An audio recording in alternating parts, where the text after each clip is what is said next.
Oh, haven't done this one in a while. Which one is it? Fanatical. Testing 1, 2. Okay. Yes, you're good. You have that on here. Just let me know when to play it. Is this on the computer?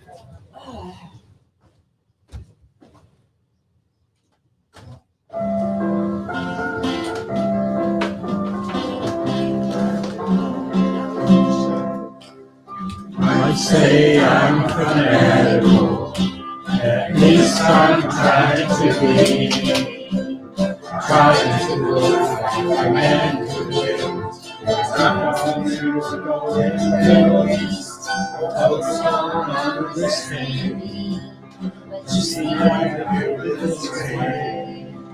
When I wake up on the other side of mine, eyes on my face. It's hard to hear. Turning my ear, trying to hear what it has to say. Say love you, learning to obey. I am fanatical, yes I am fanatical, what you say. You was fanatical, he was different as he could be. He looked just like his father, in his days and LinkedIn will be. He's a message, and one thing on his mind. He woke up on the other side of dying, being all mankind. Every day, turning my ear, trying to hear what he has to say. Practicing loving you, learning to obey. I am fanatical, yes I am fanatical, what did you say? Hey, 37.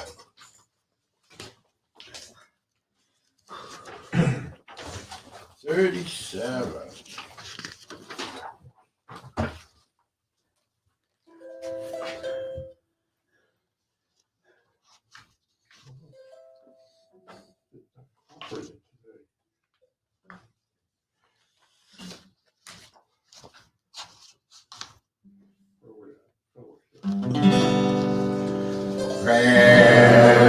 Fellowship, reaching out to one another. Fellowship, learning how to be a brother. Yahweh's plan says we must love each other to have fellowship, fellowship with Him.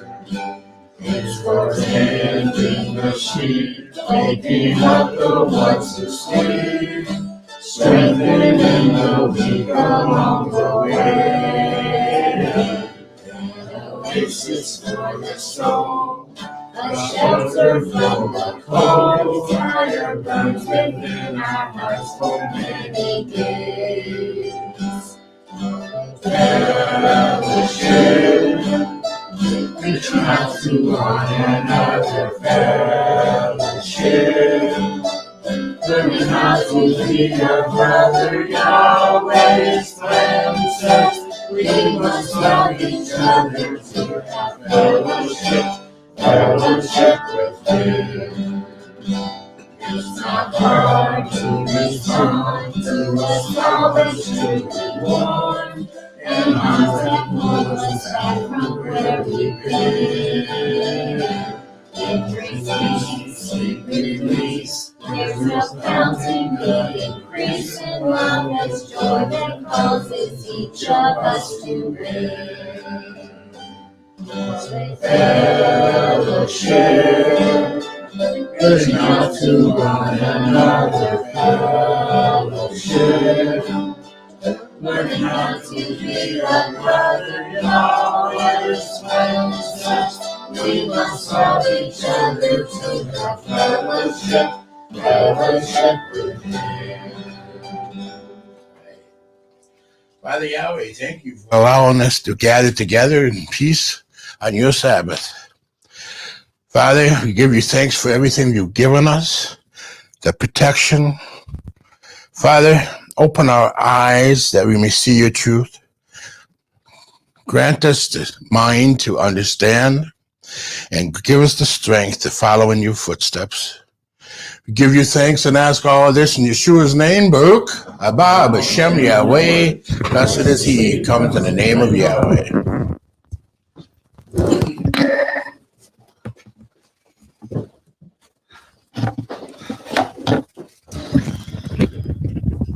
Alrighty, I've got a few announcements today. First of all, if you don't already know, Brother Rick was in the hospital yesterday. He's home now, resting, probably watching us through the internet. Y'all keep him and Evelyn in your prayers, please. If you have any other prayer requests or praises, please write them down on the post-it notes, stick them on the bulletin board there. Deborah will mail them out to us, and we can pray for each other throughout the week. If you're not on that email list, please either see one of the elders or Deborah. We'll get you added to the list. Let's see, what else do we have? We have New Moon. Rick told me to make sure I announce that. Tuesday, sunset is 7:04. So, about a half hour earlier, somewhere in that area? If you can make it, please give that we'll be looking for you there. Also, to reread our dates here, we'll have Passover April 23rd. Observed after sunset. We're going to have first day of unleavened bread is April 24th. Unleavened bread the week is April 24th, April 30th. Wave sheaf April 28th. And then Pentecost will be June 16th, and the other dates will go from there, but we'll keep you up to date on those. Seder for Don't have that one down yet. That's not posted on your notes on our website because I copied these from what you have up there. We'll have to look into that and find out exactly when. I'll get that up soon. sunset round, probably. Yeah. We get that up. You can add that as, if you want, as a special note under there somewhere. One other announcement. Not that this is a big deal, but we confirmed Rickle, Yahweh willing, Rick will be traveling with me, but we confirmed that I'm going to be taping 4 shows for Shabbat Live with the Root Awakening group, and we'll be going on the 14th of May. Tape the shows on the 15th, come back on the 16th, and they'll play sometime late summer, early fall this year. So, I made some copies last week of the schedule. were those the ones that are underneath my book? Anyway, it's got everything in it. I thought that was the elders meeting. Okay, It's got everything there. that's right underneath there, honey. That's what those were. I thought that was Rick's paper that he No, left. that's Okay. actually the calendar. So we'll get these posted.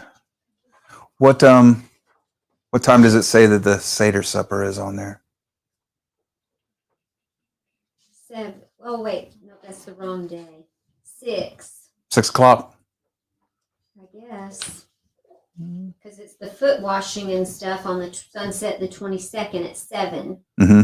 And then they go right into first day of unleavened bread at 6, which they say is the 23rd. All right, we're out of date. We're out of sync one day from the other. I don't think we updated the website then. I don't know. We have not been able to get this year. We're one day, that list there is one day early. I have no idea how we keep doing this because we keep meeting and keep trying to settle this. I thought we had this hammered out. Yeah, on the 22nd is what I thought I had. Yeah. But Okay, then what's on our website is one day late for everything that's on that list there. Passover is celebrated. Evening and morning.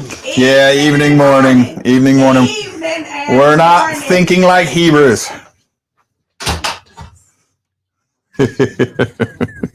It's correct. All right, we'll get this all.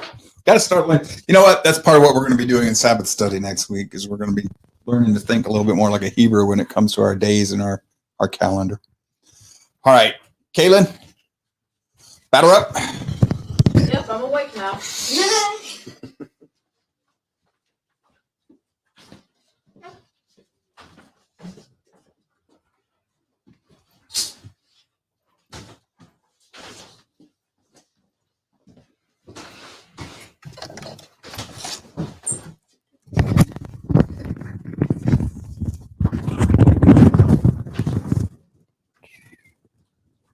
Good afternoon. Let's see. We are starting in Leviticus 9:1 through 11:47.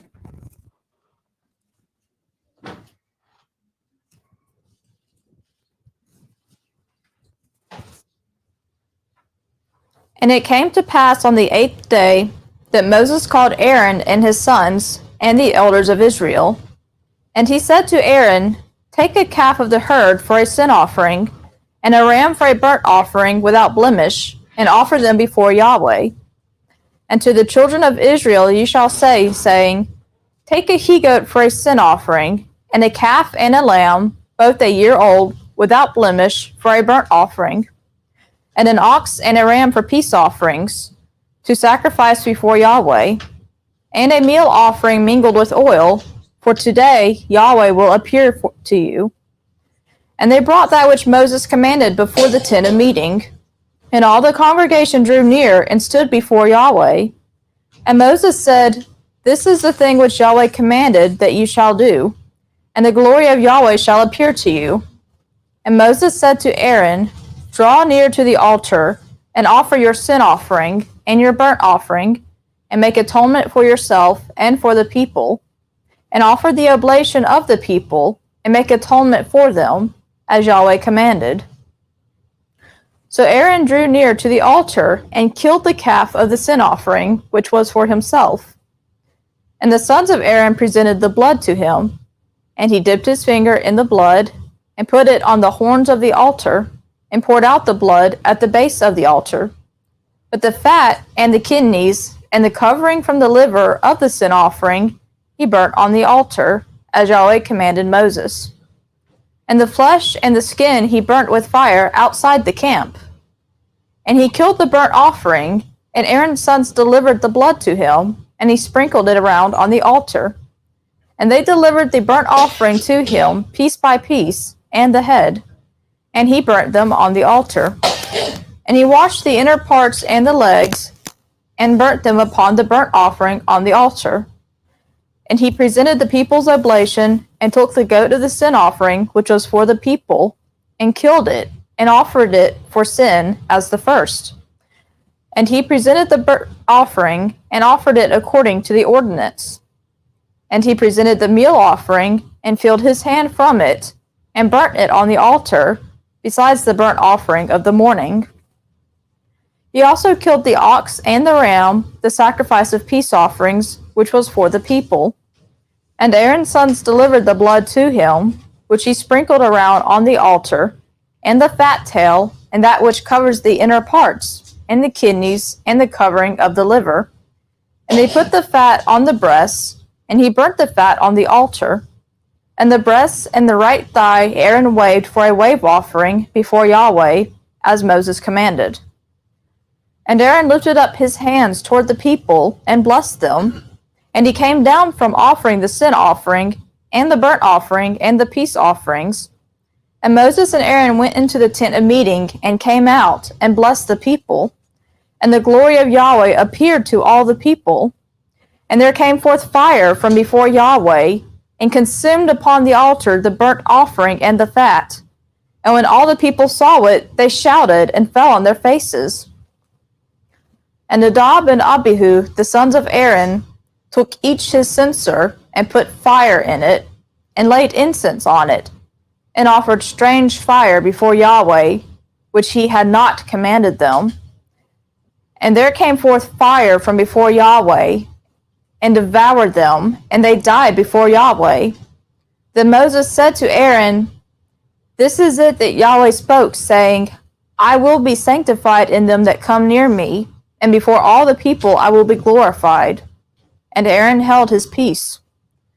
And Moses called Mishael and Elzaphan, the sons of Uzziel, the uncle of Aaron, and said to them, draw near, carry your brethren from before the sanctuary out of the camp. So they drew near and carried them in their coats out of the camp, as Moses had said. And Moses said to Aaron and to Eleazar and to Ithamar his sons, do not uncover your heads, neither rend your clothes, that you do not die, and that he is not angry with all the congregation. But let your brethren, the whole house of Israel, mourn the burning which Yahweh has kindled. And you shall not go out from the door of the tent of meeting, lest you die, for the anointing oil of Yahweh is on you. And they did according to the word of Moses. And Yahweh spoke to Aaron, saying, Drink no wine or strong drink, you or your sons with you, when you go into the tent of meeting, that you die not. It shall be a statute forever throughout your generations. And that you may make a distinction between the holy and the common, and between the unclean and the clean, and that you may teach the children of Israel all the statutes which Yahweh has spoken to them by Moses. And Moses spoke to Aaron and to Eleazar and to Ithamar, his sons that were left.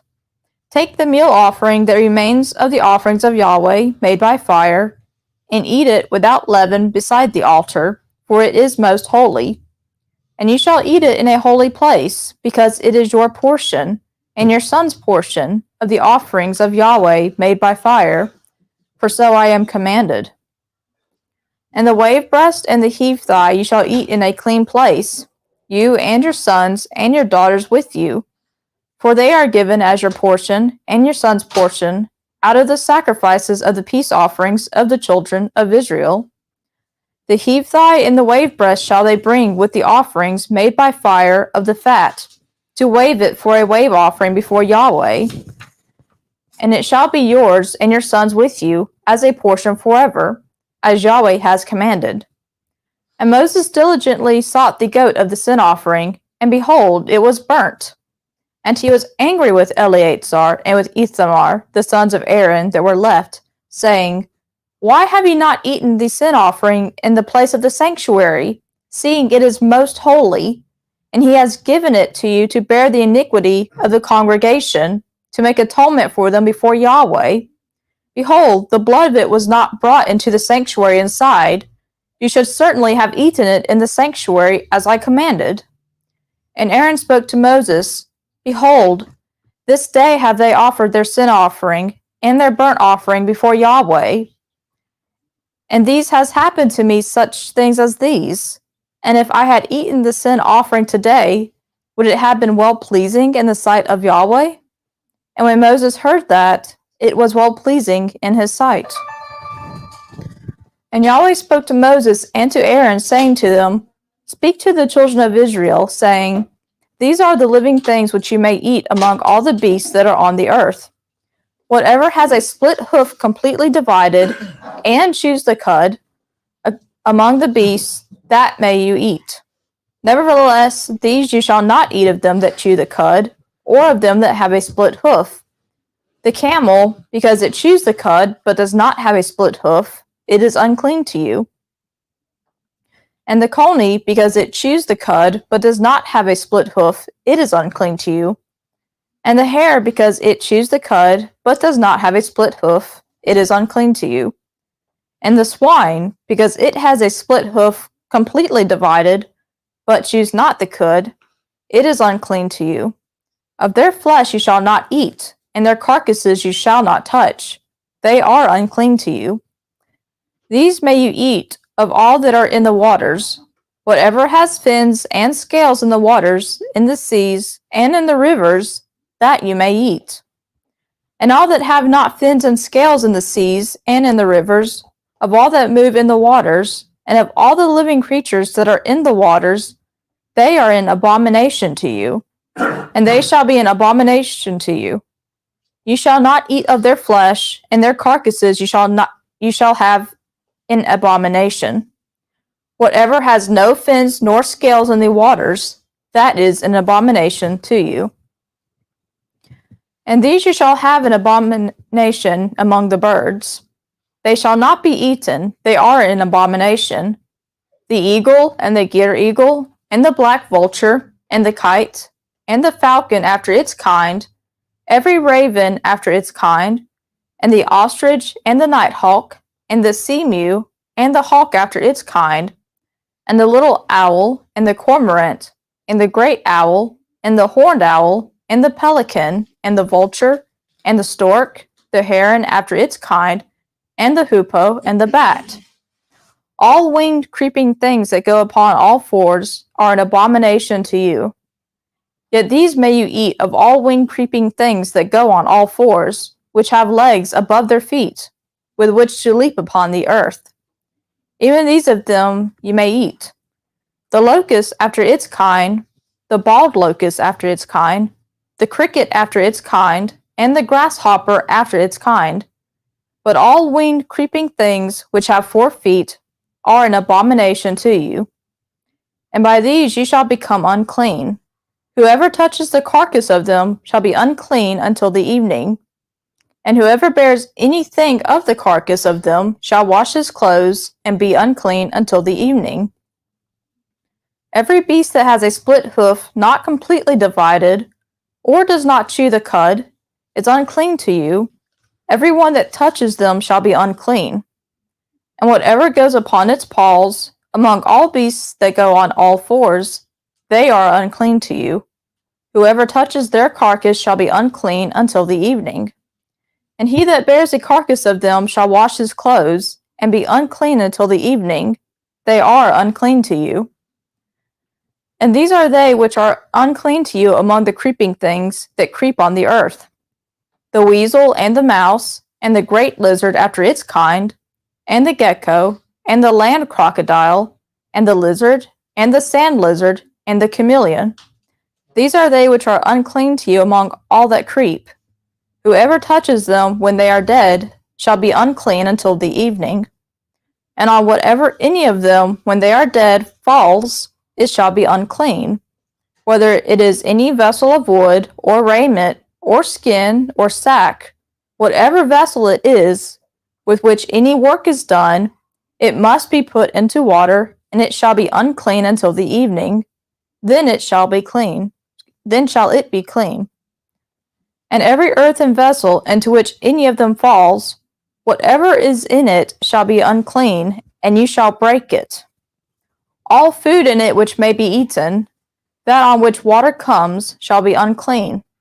And all drink that may be drunk in every such vessel shall be unclean. And everything on which any part of their carcass falls shall be unclean, whether oven or range for pots, it shall be broken into pieces. They are unclean, and shall be unclean to you. Nevertheless, a fountain or a pit in which is a gathering of water shall be clean, but that which touches their carcass shall be unclean. And if anything of their carcass falls on any sowing seed which is to be sown, it is clean. But if water is put on the seed, and anything of their carcass falls thereon, it is unclean to you. And if any beast of which you may eat dies, he that touches the carcass of it shall be unclean until the evening.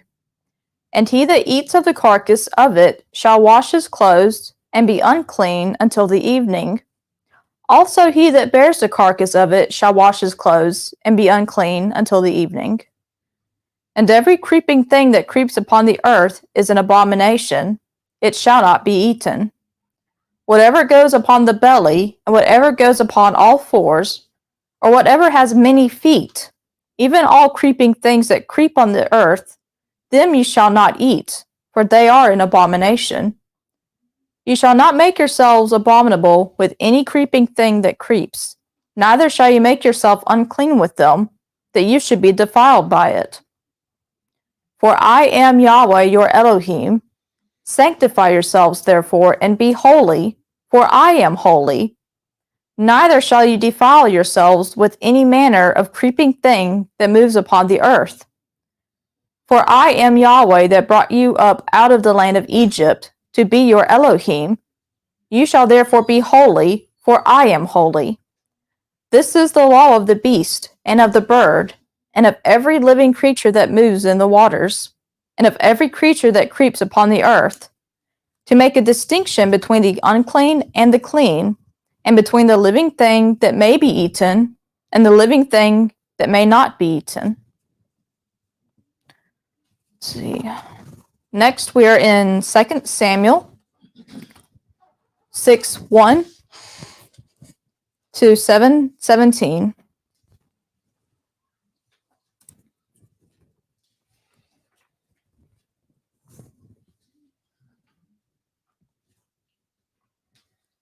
And David again gathered together all the chosen men of Israel, 30,000.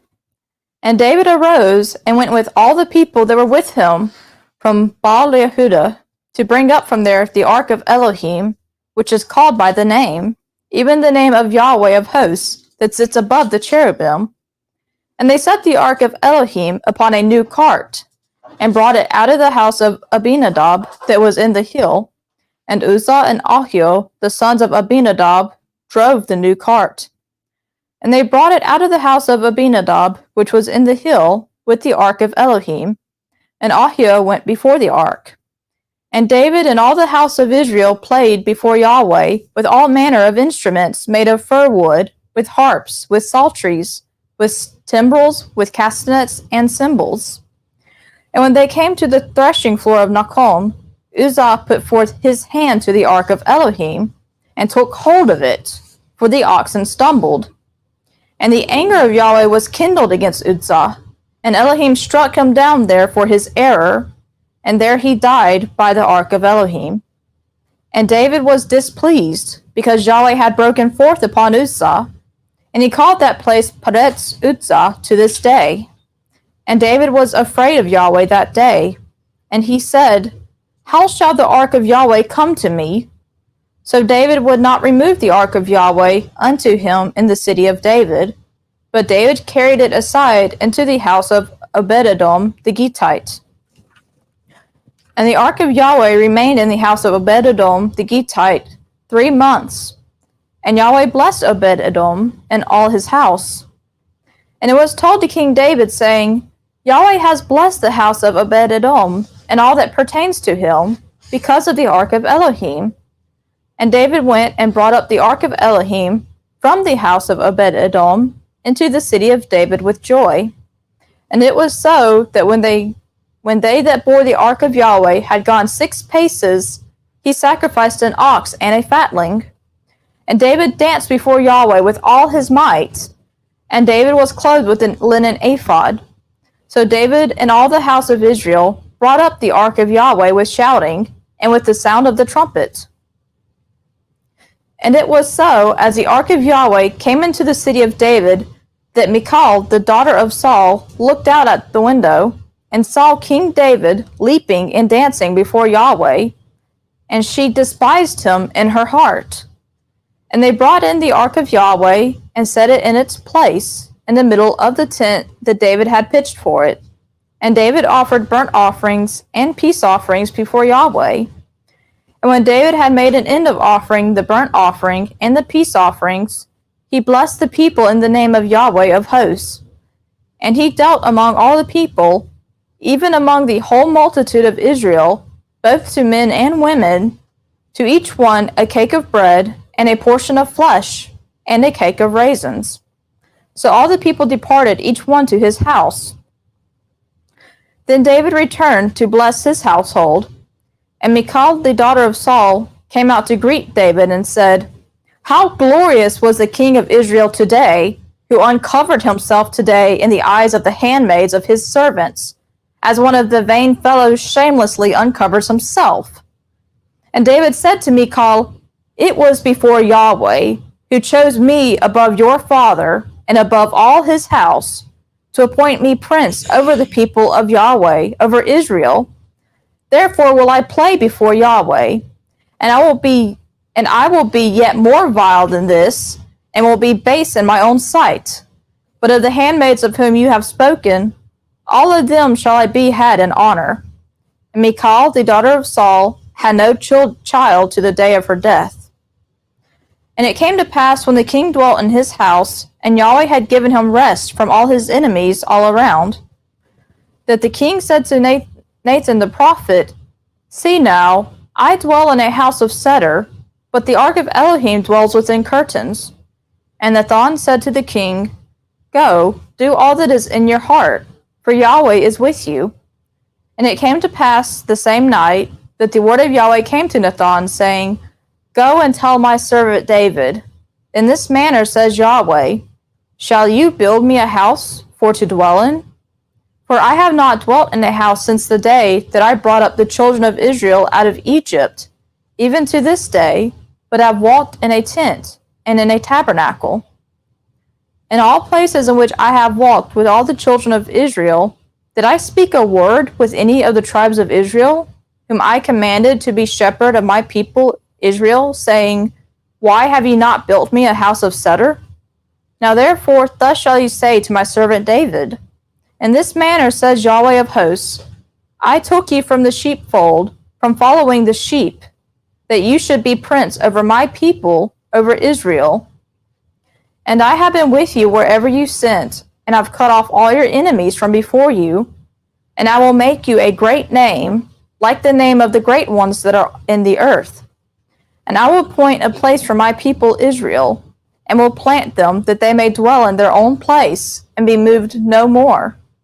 Neither shall the children of wickedness affright them any more, as at the first, and as from the day that I commanded judges to be over my people Israel, and I will cause you to rest from all your enemies. Moreover, Yahweh tells you that Yahweh will make you a house. When your days are fulfilled, and you shall sleep with your fathers, I will set up your seed after you, that shall proceed out of your bowels, and I will establish his kingdom. He shall build a house for my name, and I will establish the throne of his kingdom forever. I will be his father, and he shall be my son. If he commits iniquity, I will punish him with the rod of men, and with the stripes of the children of men. But my loving kindness shall not depart from him, as I took it from Saul, whom I put away before you. And your house and your kingdom shall be made sure forever before you. Your throne shall be established forever. According to all these words, and according to all this vision, so Nathan spoke to David. And last, we are in Hebrews 7:1 to 19.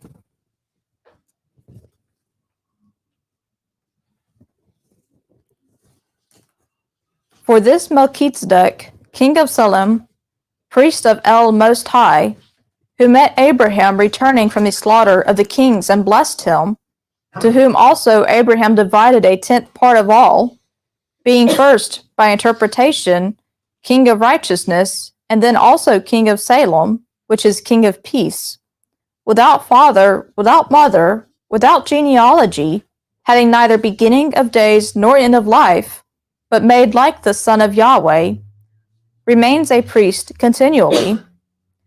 Now consider how great this man was, to whom Abraham, the patriarch, gave a tenth out of the chief spoils.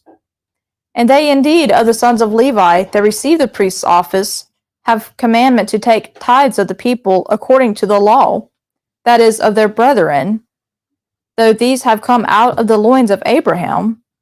But he whose genealogy is not counted from them has taken tithes of Abraham, and has blessed him that has the promises. But without any dispute, the less is blessed of the better. And here men that die receive tithes, but there one of whom it is witnessed that he lives. And so to say, through Abraham, even Levi, who receives tithes, has paid tithes. For he was yet in the loins of his father when Melchizedek met him. Now if there is perfection through the Levitical priesthood, for under it have the people received the law, what further need was there that another priest should arise after the order of Melchizedek, and not be reckoned after the order of Aaron? For the priesthood being changed, there is made of necessity a change of the law also. For he of whom these things are said belongs to another tribe, from which no man has given attendance at the altar. For it is evident that our Savior has sprung out of Judah, as to which tribe Moses spoke nothing concerning priests. And what we say is yet more abundantly evident, if after the likeness of Melchizedek there arises another priest, who has been made, not after the law of a carnal commandment, but after the power of an endless life. For it is witnessed of him, You are a priest forever, after the order of Melchizedek. For there is a disannulling of a foregoing commandment, because of its weaknesses and unprofitableness. For the law made nothing perfect. and a bringing in upon it of a better hope, through which we draw near to Yahweh. That concludes the readings for today.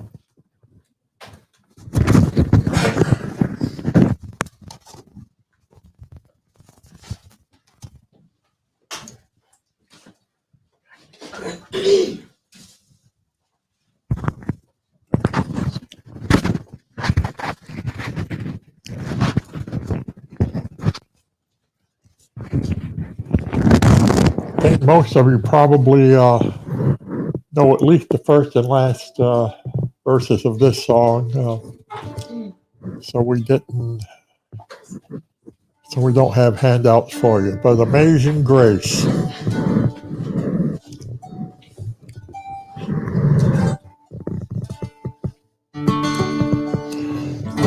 Amazing grace, how sweet the sound that saved a wretch like me. I once was lost, but now am found. Was blind, but now I see. 'Twas grace that taught my heart to fear, and grace my fear relieved. How precious is that grace appeared the hour I first believed. Through many dangers, toils, and snares, I have already come. 'Tis grace has brought me safe thus far, and grace will lead me home. The Lord has promised good to me. His word my hope secure. He will my shield and portion me, as long as life endures. When we've been there 10,000 years, like shining as the stars, we've no less days to sing God's praise than when He first begun.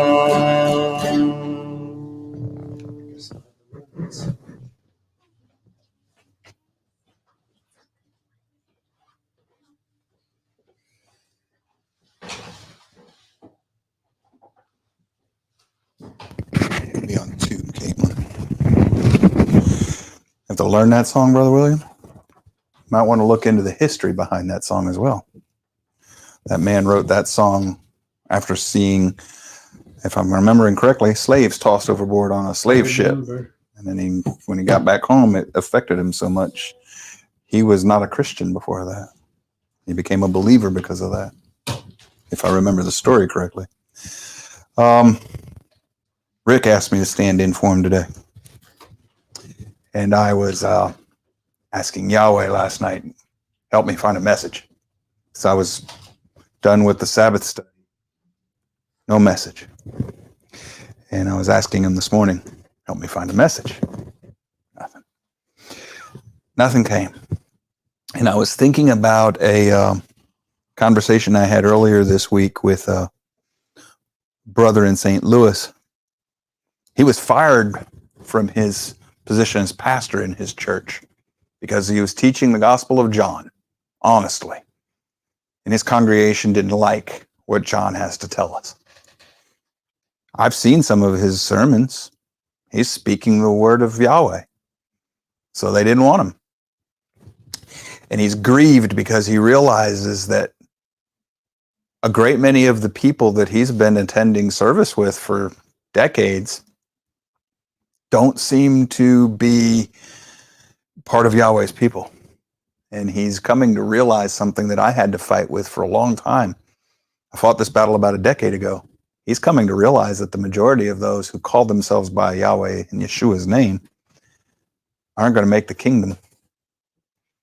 And I had a passage pop in my head from another conversation this week, and I went upstairs this morning real quick, and I copied it down and put it on a piece of paper, and then another passage, and another, and as the next thing I knew, I had have a message for you, but then I realized, no, this message is for me, but I figured I'd share it with you. So I've got some scriptures to read for you. Daniel 12:4, and I read from an NASB, but I'll put the sacred names back in because that's becoming very important to me. So as for you, Daniel, keep these words a secret, seal up the book until the end of time, or the time of the end. Many will roam about, and knowledge will increase. Knowledge. I've heard that passage cited by many believers, and they're thinking, it's just general knowledge of the world. I tie that passage in Daniel to Hosea 4:6. My people are destroyed for lack of knowledge. Since you have rejected knowledge, I also will reject you from being my priest. Since you have forgotten the Torah of your Elohim, I also will forget your children. And then I tie that to Amos 8, verses 11 through 12. Behold, the days are coming, declares Yahweh Elohim, when I will send a famine on the land, not a famine of bread or thirst for water, but rather for hearing the word of Yahweh. People will stagger from sea to sea, and from the north even to the east. They will roam about to seek the word of Yahweh, but they will not find it. My brother's congregation fired him for teaching the word of Yahweh because they didn't want to hear it. We've got people thinking that knowledge will increase means knowledge of the world. Hosea, they cite that passage all the time. My people perish for lack of knowledge. They never finish. All of those passages are talking about knowledge of Yahweh's word. Yahweh's word. And like I was saying earlier today in the Sabbath study, that's not knowledge of knowing it. It's not just knowing it, it's living it. People perish for lack of relationship with Yahweh. Isaiah 6, 11 through 13. Then I said, Yahweh, how long? And he answered, until cities are devastated and without inhabitant. Houses without people, and the land is utterly desolate. Yahweh has completely removed the people, and there are many forsaken places in the midst of the land.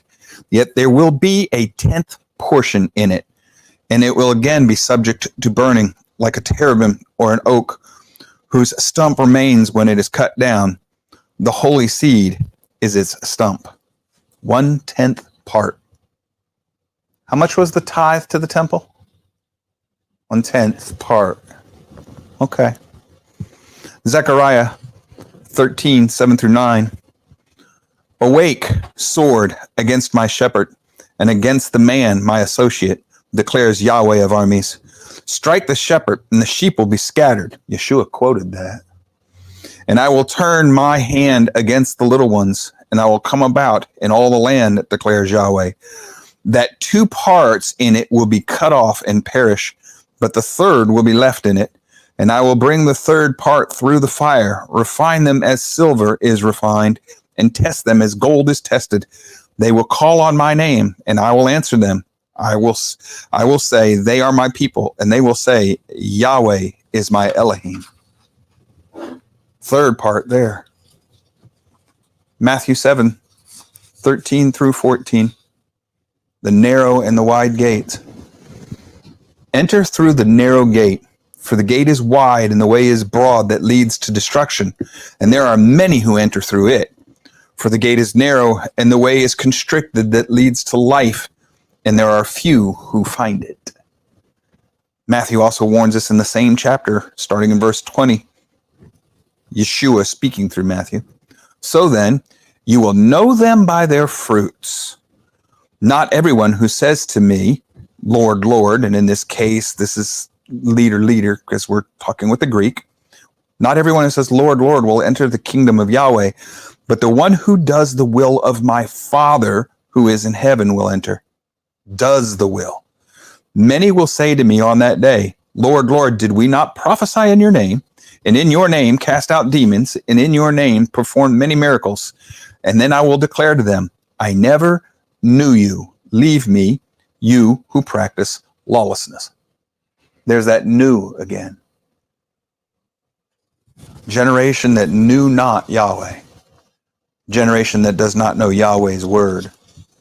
Generation that does not follow it, does not hear it. So I'm still tracking with what was coming in my head, and then all of a sudden this one popped into my head. Everything I've just read tells me that there's going to be few, and that those who call themselves by his name, claim to be his people, might be in for a surprise. Well, Matthew 22, still in Matthew 22, verses 1 through 14. Y'all know this one. Yeshua spoke to them again in parables, saying, the kingdom of Yahweh is like a king who held a wedding feast for his son. And he sent his slaves to call those who had been invited to the wedding feast, and they were unwilling to come. He's talking about the house of Judah here. Again, he sent other slaves, saying, tell those who have been invited, behold, I have prepared my dinner. My oxen and my fattened cattle are all butchered, and everything is ready. Come to the wedding feast.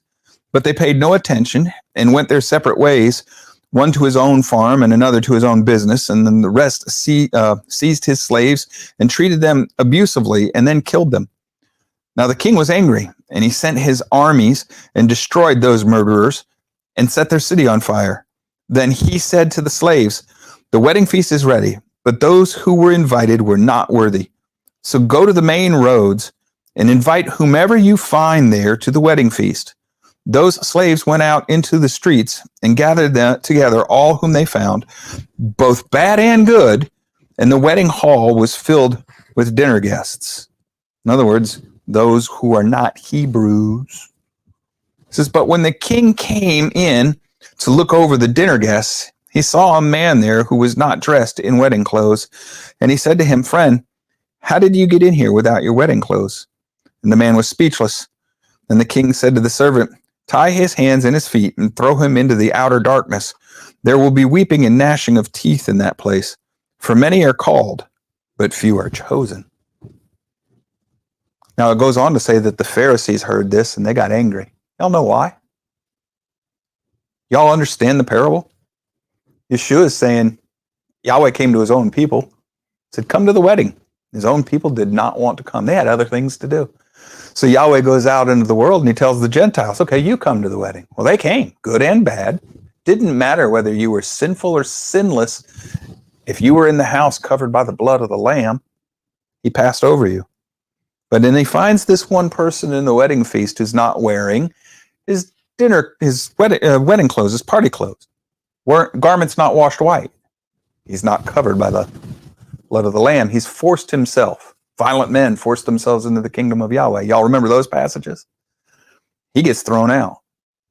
He's at the wedding feast, still tossed out, not covered by the blood. He's talking about the Pharisees there. Pharisees thought that they were all right. They were good. What's he tell them? No, you're not. There's a warning for us there. The pious were the ones in the center of his crosshairs there in that passage, that parable. They thought they were good to go. And he's telling them, nope. And it's right about that time in that gospel and the gospel of Luke here that I'm about to read next, where they start plotting to kill him. Luke 13, 22 through 30. And he was passing through one city and village after another, teaching and proceeding on his way to Jerusalem. And someone said to him, Lord, are there just a few who are being saved? And he said to them, strive to enter through the narrow gate, for many, I tell you, will seek to enter and will not be able. strive. That's a work, isn't it? That's something you have to do. And it said earlier, you will know them by their fruit. If you have the faith that saves, what does James say it produces? Good fruit, good works, obedience. So he's telling me to be obedient. For many are going to try to get through this gate and they won't be able to. He says, once the head of the house gets up and shuts the door, and you begin standing outside and knocking on the door, saying, Lord, open up to us, and he then will answer and say to you, I do not know where you are from. Then you will begin saying, we ate and drank in your presence, and you taught in our streets. And yet he will say, I do not know where you are from. Leave me, all you evildoers. In that place there will be weeping and gnashing of teeth. When you see Abraham, Isaac, and Jacob, and all the prophets in the kingdom of Yahweh, but yourself being thrown out, and they will come from the east and west, and from the north and the south, and will go recline at the table in the kingdom of Yahweh, and behold, some are least who will be first, and some are first who will be last. All those passages connect. They tell us that there will be few. There will be a remnant. And the remnant will be those who somehow or another learn to obey. For me, looking for a message to give why, in place of Brother Rick, I started copying the passages down thinking, okay, this is good message, Yahweh. And then all done, I realized it's for me. Because I've been going through some struggles lately. But it reminds me, that's what I told my brother in St. Louis. It's what Paul was trying to tell us when he says, lest I lead you to salvation and I myself am lost. Got to finish the race to the end, even when it's hard and you don't want to. And you've got to make sure you've got your wedding clothes on, that you're washed clean. What does Yeshua tell us? Only those who do the will of my Father. Do the will of my Father. And all my life I was taught it's just about grace. Once saved, always saved. It's not what these passages I just read say. You have got to convert. A conversion that leads to lawfulness. Lawfulness is an action. The circumcision of the heart to do the Father's will. Keep his Torah. What does the new covenant promise in Jeremiah? He will put his Torah in our hearts. Well, if his Torah is in your heart, you're going to want to be obedient, even when it's hard, especially when it's hard. And that's why the majority are going to be lost. They're going to be lost because they believed the teachings of men, that obedience isn't required. Why did they fall for the teachings of men? Because they did not know Torah. Itchy ears. They didn't read the scriptures, and when they read it, they didn't cling to it. Brother told me just this past week, he was talking about a congregation that started out with 700, and through a process of sifting, Yahweh's got them down to just, a half dozen or a dozen, thereabouts? Is that what you said? Yeah, it was you, brother. And you weren't complaining. You were just saying it's, he got it down to a faithful group of believers who are not only willing to accept what he says, but do it. I don't understand why so many claim his name and say they claim his salvation, but then don't follow through. And when you realize how many people who call themselves disciples of the Messiah are going to be lost, how many are going to be in that group that he says, I never knew you? That should break your heart. I know it's breaking my brother's heart in St. Louis. It broke mine for a long time. But what I learned this morning is Paul's lesson in trying to teach others to be faithful. I better make darn sure I take care of myself at the same time, lest I be lost in the process of trying to teach others Yahweh's word. Yahweh bless.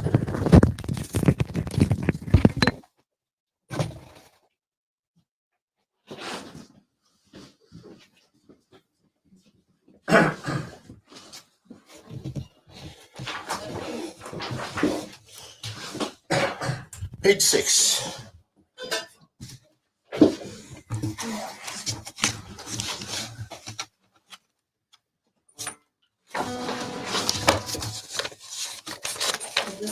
Giving and sharing. Are we?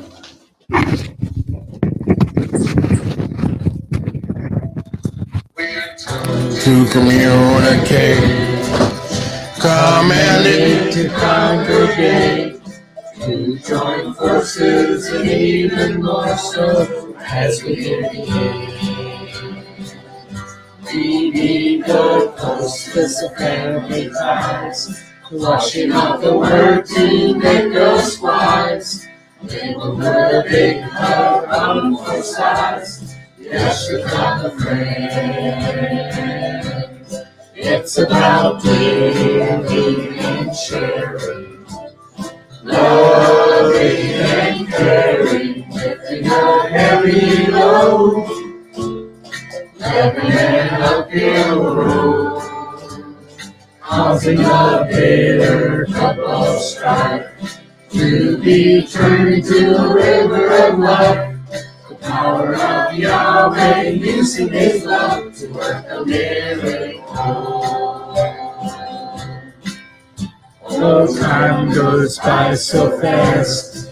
How right now is in the past. But we'll take home a memory to use over again.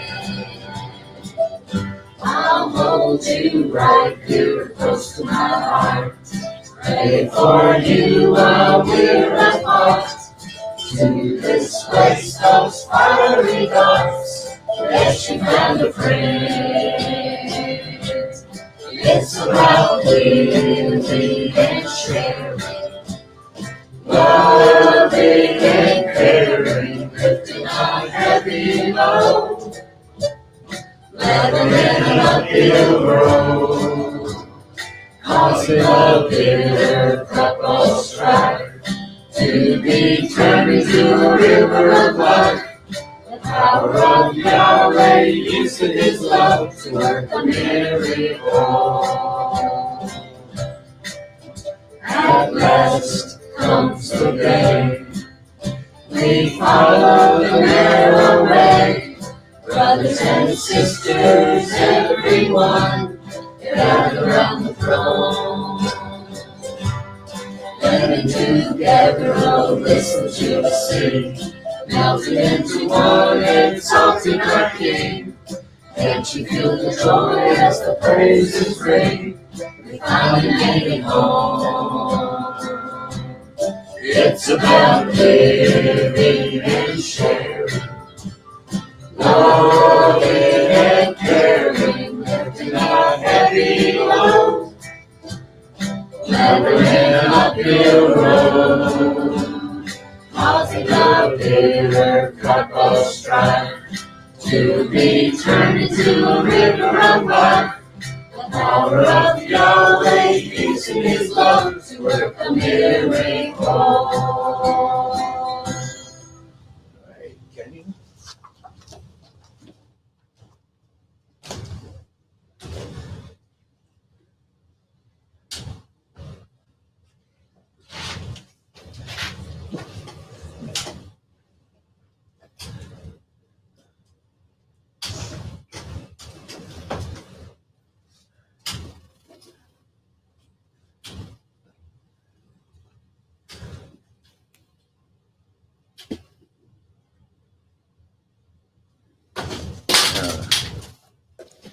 Father, we thank you for this day.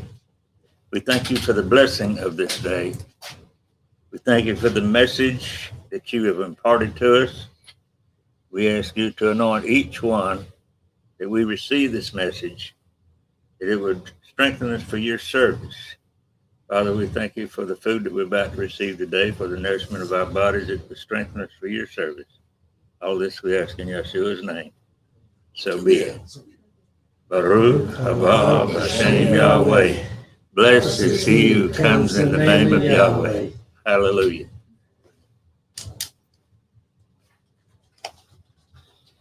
Yes, sir. Praise Yahweh. Thank you. Be careful. I'm careful.